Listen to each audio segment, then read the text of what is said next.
मुनाफिक इन चालों से अपने नजदीक अल्लाह को धोखा देती हैं। ये उसको क्या धोखा देंगे, वो इन्हीं को धोखे में डालने वाला है।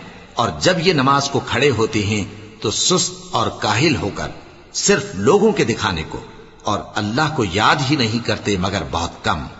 डावाडोल हो रही है, ना उनकी तरफ होते हैं ना इनकी तरफ, और जिसको अल्लाह भटकाए तो तुम उसके लिए कभी भी रास्ता न पाओगे। ए अहले ईमान, मोमिनों के सिवा काफिरों को दोस्त न बनाओ।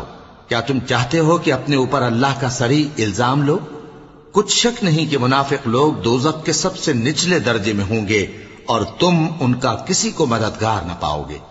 हां, जिन्होंने तौबा की और अपनी हालत को दुरुस्त कर लिया और अल्लाह की रस्सी को मजबूत पकड़ लिया और खालिस अल्लाह के हुक्म बरदार हो गए, तो ऐसे लोग मोमिनों के साथ होंगे और अल्लाह अनकरीब मोमिनों को बड़ा सवाब देगा।